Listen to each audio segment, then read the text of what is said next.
Hi guys welcome to study will with me. ഇന്നത്തെ വീഡിയോയിലൂടെ നമ്മൾ ഡിസ്കസ് ചെയ്യാൻ വേണ്ടി പോകുന്നത് ശ്രീ അരബിന്ദോ എഴുതിയ എ ട്രീ എന്ന പോയത്തിൻ്റെ സമ്മറിയാണ്. വീഡിയോയിലേക്ക് കിടക്കുന്നതിന് മുന്നായിട്ട് നിങ്ങൾ ആദ്യമായിട്ടാണ് ഈ ചാനൽ കാണുന്നുണ്ടെങ്കിൽ എല്ലാവരും ഒന്ന് ചാനലിനെ സബ്സ്ക്രൈബ് ചെയ്ത് സപ്പോർട്ട് ചെയ്യുക. ഒപ്പം ഈ ഒരു വീഡിയോ നിങ്ങളുടെ ഫ്രണ്ട്സിനും കൂടി ഷെയർ ചെയ്തെടുക്കുക. അപ്പോൾ നമുക്ക് ഒട്ടും ലേറ്റ് ആക്കാതെ തന്നെ നമ്മുടെ വീഡിയോയിലേക്ക് കിടക്കാം. ഇനി നമുക്ക് എഴുത്തുകാരനെ പറ്റിയിട്ട് നോക്കാം. ശ്രീ അരബിന്ദോ. ഇദ്ദേഹം ജനിച്ചത് ആഗസ്റ്റ് 15, 1872 കൊൽക്കത്തയിലാണ്. മരണപ്പെടുന്നത് ഡിസംബർ 5, 1950 പുതുച്ചേരിയിൽ. Shri Aurobindo was an Indian philosopher, yogi, Maharshi, poet and nationalist. He was also a journalist, editing newspapers such as Bande Mataram.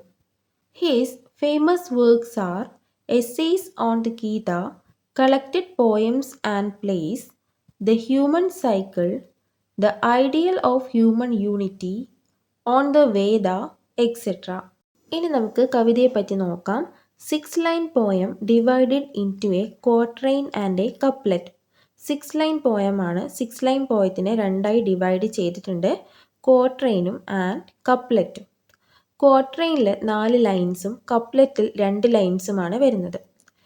ക്വാട്രെയിനിൽ rhyming scheme ABABയും കപ്ലെറ്റിൽ CCയുമാണ്. Theme philosophy of life.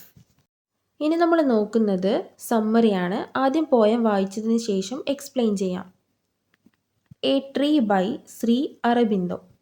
A tree beside the sandy river beach holds up its topmost boughs, like fingers towards the skies they cannot reach. Earth-bound, heaven amorous. This is the soul of man, body and brain, hungry for earth our heavenly flight detain. ക്വാർട്ടൈനിൽ പറഞ്ഞിരിക്കുന്നത്, മണൽ നിറഞ്ഞ നദിയുടെ തീരത്ത് ഒരു മരമുണ്ട്. അതിൻ്റെ ശാഖകൾ ആകാശത്തേക്ക് നീണ്ടു കിടക്കുകയാണ്. ശാഖകൾ ആകാശത്തേക്ക് ഉയരുകയും അതിൻ്റെ വേരുകൾ മണ്ണിൽ ഉറപ്പിക്കുകയും അത് ഭൂമിയെ ബന്ധിക്കുകയും ചെയ്തു. ഇനി കപ്ലെറ്റിൽ എന്താണ് പറഞ്ഞിരിക്കുന്നതെന്ന് നോക്കാം. കവി മനുഷ്യനെപ്പറ്റി സംസാരിക്കുകയും മനുഷ്യനെ മരങ്ങളുമായി താരതമ്യം ചെയ്യുകയും ചെയ്യുന്നു. മനുഷ്യൻ്റെ സോൾ മരത്തിൻ്റെ ശാഖകൾ പോലെയാണെന്നും മനുഷ്യൻ്റെ തലച്ചോറ് മരത്തിൻ്റെ വേരുകൾ പോലെയാണെന്നും കവി പറയുന്നു. മരത്തിൻ്റെ ശാഖകൾ പോയതുപോലെ മനുഷ്യൻ്റെ ആത്മാവ് സ്വർഗത്തിലേക്ക് പോകുവാൻ ആഗ്രഹിക്കുന്നു. മനുഷ്യൻ്റെ തലച്ചോറ് മരത്തിൻ്റെ വേരുകൾ പോലെ ഭൂമിയുമായി ബന്ധിക്കപ്പെട്ടിരിക്കുന്നു. മനുഷ്യൻ്റെ ബ്രെയിൻ അവനെ ആകാശത്തെത്താൻ അനുവദിക്കുന്നില്ല.